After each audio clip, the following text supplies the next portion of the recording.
Hollywood invented a white Lone Ranger in a mask, but historians point out that the real inspiration was Bass Reeves, a former slave who became the most feared marshal in the West. He arrested more than 3,000 criminals and never took a bullet. Nobody told you this in school, and Reeves is just the beginning. The Old West had black cowboys, gunslingers, and pioneers who were simply erased from the books. Number 1. Bass Reeves was born enslaved in Arkansas in 1838 and escaped during the Civil War. 10 years after the war ended, he became the first black deputy U.S. Marshal west of the Mississippi. His territory was one of the most violent in the country, the indigenous lands of Oklahoma, where criminals of every kind would go into hiding thinking no one would come after them. Reeves would. He spoke several native languages, which helped a lot on missions. He had a peculiar method. He would disguise himself as a beggar, a priest, anything that would make the guy let his guard down. Over more than 30 years of service, he arrested more than 3,000 fugitives. 3,000. And they say he never missed a single shot. Many historians believe he was the real inspiration behind the Lone Ranger, but when Hollywood told that story, the hero became white. Reeves died in January 1910, at 71 years old, in Muskogee, Oklahoma, poor and practically forgotten. Number 2. Bill Pickett was born in 1870 in Texas, the son of former slaves, and grew up watching how ranch dogs kept cattle in line. That's where he got an idea no one had tried before, taking down a bull using his own teeth. He would grab the steer by the horn, twist the animal's neck, and bite the lower lip so hard the animal would lock up and fall. This technique became known as bulldogging and is still one of the most popular events in American rodeo today. Pickett became a headliner in the Miller Brothers Wild West shows, performing in arenas across the United States, Mexico, Canada, and even South America. But outside the arena, reality was different. In many towns, he couldn't stay in the same hotels as his white colleagues. Even so, he kept riding and competing for more than 40 years. In April 1932, at 61 years old, he was breaking a wild horse on a ranch in Oklahoma when the animal threw him and trampled him. He died doing what he'd done his whole life. Number 3. Nat Love was born in 1854 on a farm in Tennessee. He was born enslaved. When the Civil War ended, he was 11 years old and didn't have a penny. So he did something few people would have expected from a black boy at that time. He went west. At 15, he made it to Texas and got a job on a cattle ranch. He learned to break wild horses, drive cattle herds through dangerous territory, and shoot like very few. In 1876, on the 4th of July, he took part in a competition in Deadwood, South Dakota. He won every event, roping, shooting, and riding. That day, he earned the nickname Deadwood Dick. Later, he wrote his own autobiography telling all of this at a time when almost no black cowboy had a voice. But here's the part no one talks about. After years living that life, Nat ended up working as a train porter in Los Angeles. He died in 1921 at 66 years old, practically forgotten. The Old West had a short memory for men like him. Number 4. Bo Zekard was born enslaved in Mississippi in 1843, and after the Civil War became one of the most respected cowboys in Texas. Charles Goodnight, one of the toughest ranchers of that time, trusted him more than any other man on his crew. Zekard drove herds along trails where bandits and Comanches attacked without warning. On one of those trips, he saved Goodnight from a robbery, risking his own life. Goodnight publicly said Zekard outdid any white ranch hand he'd ever hired. At a time when a black man hearing something like that from a Texan was something that just didn't happen. Decades later, the writer Larry McMurtry used his story as the basis for the character Joshua Dietz in the novel Lonesome Dove, which became one of the most watched miniseries on American TV. Zekard lived to be 85 and died of natural causes in January 1929 in Texas. Goodnight paid for his funeral and personally wrote the epitaph on the headstone. Number 5. Mary Fields was born enslaved in Tennessee around 1832. After the Civil War, she gained her freedom and ended up in Montana, where she built a reputation that few men of the time could match. Over 6 feet tall and with a temper that didn't take any disrespect from anyone, she became the second person in the United States to receive an official federal mail route, and the first black woman to do it. The job wasn't for just anyone. She drove stagecoaches through territory where wolves, bandits, and snowstorms were part of the routine. Mary always carried a gun and didn't hesitate to use it when the situation called for it. On her days off, she hung out in saloons, drank whiskey with cowboys, and smoked cigars like it was the most normal thing in the world. And back then, for a black woman, that was unthinkable. The town of Cascade, Montana, even closed businesses on her birthday in her honor. Mary died on December 5, 1914, at 82 years old from liver failure. Number 6. Crawford Goldsby had black, Cherokee, white, and Mexican blood running through his veins. He was born in 1876 in Texas and grew up in Indian Territory, which is now Oklahoma. By 18, he was already one of the most wanted criminals in the whole region. The nickname Cherokee Bill became synonymous with trouble. He robbed trains, held up businesses, and went up against the law without blinking. Authorities pinned at least 13 deaths on him, including a deputy's. Judge Isaac Parker, known as the hanging judge, was the one running justice in Fort Smith, Arkansas, and he wanted Cherokee Bill at any cost. After being betrayed by someone he knew who put sleeping pills in his food, he was finally captured. Even in custody, he tried to escape and killed a guard in the attempt. On March 17, 1896, at only 20 years old, he climbed the gallows. When they asked if he had anything to say, he calmly answered that he hadn't come there to give a speech, just to die. Number 7. Isom Dart was born enslaved in Arkansas around 1849. When the Civil War ended, he was still a teenager and had nothing. No land, no money, no family who could help. So he did what many men of that time did. He headed west to try his luck. But his luck came with a price. He started out stealing cattle and horses in Wyoming, and he was good at it. He changed names like changing shirts. He lived for a while among Native Americans, learned how to disappear into the brush like he'd never existed. The authorities couldn't catch this guy. But here's the part not many people know. He tried to change his life. He bought a small ranch and tried to live honestly. The problem is, when you've got a past like that, the past comes to collect. In October 1900, Tom Horn, one of the most feared hired killers in the West, got the job to finish Isom. An ambush on Cold Spring Mountain was all it took. One clean shot, and Isom Dart went down at 51 years old. Number 8. This is George McJunkin. The guy was born enslaved in Texas in 1851 and never had access to any school. Even so, he taught himself to read and became one of the most respected cowboys in New Mexico. But what makes his story truly impressive has nothing to do with cattle. In 1908, after a major flood near the town of Folsom, McJunkin found huge bones sticking out of the ground in a ravine. He realized that wasn't normal.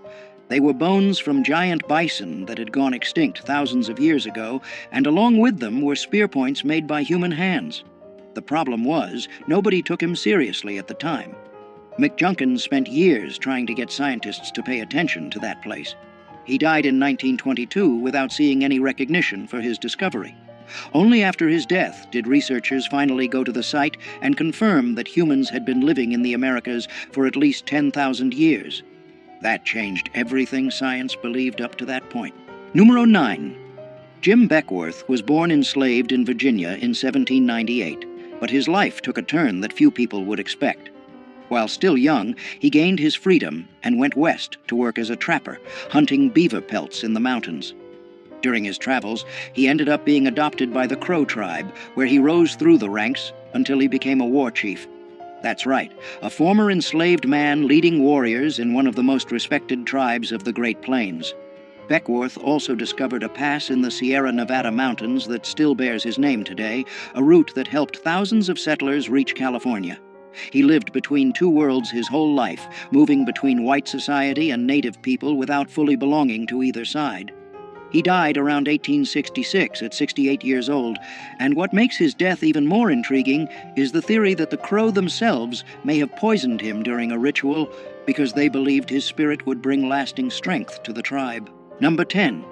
York was born enslaved to the Clark family around 1770 and was taken on the expedition that crossed the American continent between 1804 and 1806.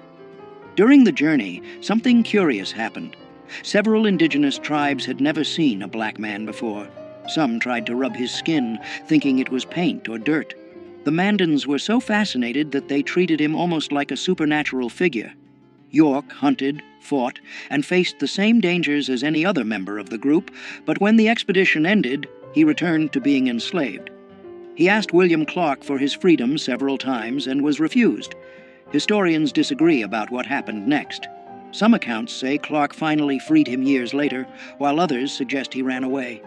What is known is that York probably died around 1832, a victim of cholera, without ever receiving the recognition the other explorers got. Number 11. In 1856, a woman who had been someone else's property her whole life walked into a Los Angeles courtroom and did something few people had the courage to do back then. Bridget Biddy Mason sued her own owner for her freedom, and she won. But what came next is even more impressive. Born enslaved in Georgia in 1818, Biddy was forced to walk nearly 1,300 miles on foot to the American West, taking care of cattle and children along the way. After gaining her freedom, she worked as a midwife and started saving every penny. With that money, she bought land in downtown Los Angeles when the city was still small and dusty. Those properties went up in value in a way nobody expected. Biddy became one of the wealthiest women in the area and used that fortune to help people in need, founding churches, shelters, and donating to struggling families. She died in January 1891 at 72 years old, from enslaved to millionaire at a time when the laws were working against everything she stood for. Number 12. Clara Brown was born enslaved in Virginia around 1800 and spent more than 5 decades without freedom. When she was finally freed, she was already 56 years old. Most people at that age would think about resting, right? Not her. Clara headed straight to Colorado during the gold rush, working as a cook and laundress in miners' camps. The detail few people know is that she spent almost none of what she earned. Every penny was saved for a goal she never gave up on, finding her family, who had been sold and separated decades earlier. With the money she built up, Clara helped dozens of formerly enslaved people get settled in Colorado, paying for trips and offering housing. In Denver, she became known as the city's angel, and after years of searching, already in her 80s, she managed to reunite with her daughter, Eliza Jane. Clara died in October 1885 at 85 years old, proving that determination doesn't have an expiration date. Number 13. This is Kathy Williams, and her story is one of the most surprising of the post-Civil War era. Born enslaved in Missouri in 1844, she gained her freedom when Union troops occupied the area. But being free didn't mean having opportunities. With no money and no options, Kathy made a choice that few people would have had the courage to make. In 1866, she showed up at a recruiting station using the name William Cathay and enlisted in the 38th Infantry Regiment, the famous Buffalo Soldiers. For 2 years, she marched hundreds of miles across New Mexico under the blazing sun, slept in tents with other soldiers, and went through medical inspections without anyone discovering the truth. It was only when she became seriously ill that an Army doctor revealed that William Cathay was, in fact, a woman. She was discharged and spent the rest of her life in Colorado, working as a laundress and cook. She died around 1893, poor and almost forgotten. She is the only documented woman to have served in the Buffalo Soldiers. Number 14. Louisa Marchbanks was born enslaved in Tennessee in 1833 and gained her freedom after the Civil War. She headed west and ended up in Deadwood, South Dakota, right in the middle of the gold rush. There, she became known as Aunt Lou, the woman who fed hungry miners who showed up with nothing in their pockets. Her reputation in the kitchen grew so much that she ended up cooking meals even for presidents of the United States. What stands out in her story is how a woman who started life without even having rights over her own body managed to become one of the most respected figures in a violent town run by armed men. In Deadwood, where the law barely existed, it was her food that brought people together. Aunt Lou later moved to Wyoming, where she kept cooking and was loved by everyone around her. She died on March 17, 1911, at 78 years old, of natural causes, leaving a legacy that few cowboys of that time could match. Number 15. Jesse Stahl was the kind of cowboy who made the whole crowd drop their jaws. Back in the early 1900s, he ruled the rodeos of the American West like very few could. The problem was that because he was black, the judges simply refused to give him the scores he deserved. It didn't matter how much better he was than the other competitors. Winning almost never came. In one famous moment, Stahl decided to ride a wild bronc, sitting backward in the saddle, just to prove that even like that he was better than everyone there. The message was clear, and the crowd got it right away. Born around 1879, he spent decades traveling the rodeo circuit, taking on not just horses trying to throw him to the ground, but a whole system trying to erase him. He died in 1935, at 56 years old, without ever getting the recognition he deserved in his lifetime. Today, he's considered one of the greatest cowboys who ever lived. Number 16. Most people don't even realize that there were black doctors in the Old West, let alone a black woman practicing medicine at a time when many white people couldn't even get into college. Henrietta Stewart was born in Canada in 1858, at a time when being black already meant carrying the weight of the world on your shoulders, and being a woman made everything even harder. Even so, she achieved something very few people of her time did: a medical degree. Stewart moved to New Mexico, where she treated miners injured in the mines and also indigenous communities that had almost no access to any kind of medical care. Racism was constant, but she just didn't stop. She kept knocking on patients' doors, treating anyone who needed it, without asking about color or background. In a territory where life expectancy was short for anyone, Henrietta lived to be 93. Passing away in 1951 of natural causes, having survived just about everything the West threw at her. Number 17. Charlie Sampson was born in Los Angeles in 1957, far from the ranches out in the country. Even so, he decided to get into one of the most brutal sports out there: bull riding. In the 70s and 80s, the professional rodeo circuit was almost entirely white. Sampson not only got in, he dominated. In 1982, he won the PRCA world title in bull riding, becoming the first black man to win a world rodeo championship. The road there wasn't easy.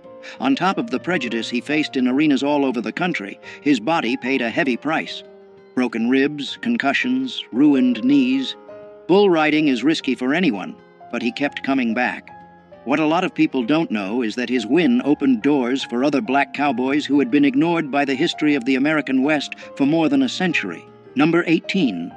Ben Hodges was born around 1856 in Kansas and grew up in a world where a black man had few chances to get ahead in the Old West. But he found a very different path. Hodges became one of the biggest con men in Dodge City, the same town that was home to names like Wyatt Earp and Bat Masterson. His specialty was pulling scams involving cattle and land. He even claimed to be the heir to a Spanish land grant to try to take over properties. He used his mixed heritage, part black and part Mexican, to pass as different identities depending on what the situation called for. What's most impressive is that Hodges was never locked up for any significant amount of time. He knew the laws so well that he worked the court system in his favor over and over again. The people of Dodge City knew he was a con artist, but many admitted it was impossible not to like the guy. Hodges lived until around 1929, dying of old age, something rare for anyone tied to that world. Number 19. Willie Kennard pulled off something that seemed impossible in 1870s America. At a time when black men barely had basic rights guaranteed, he became the marshal in Yankee Hill, Colorado in 1874. And it wasn't because of political connections or anyone doing him a favor. The town was being terrorized by outlaws, and nobody wanted the job. Kennard stepped up, and the community, with few options, accepted. What happened next surprised everyone. He faced two outlaws in separate shootouts and killed both. Crime in the area dropped drastically. Think about that for a second.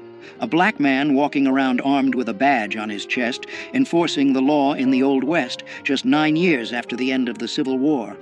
His story basically disappeared from the books for more than a century. Kennard died sometime in the 1880s, and the circumstances were never cleared up. To this day, little is known about his final years. Number 20. Addie Huddleston built something that few people thought was possible in the Old West. At a time when being black was already enough to have doors slammed in your face, she opened her own doors, literally. In Cheyenne, Wyoming, Addie ran brothels and made real money doing it. We're not talking pocket change. She built up property and a sizable fortune in a territory where most black women could barely get domestic work.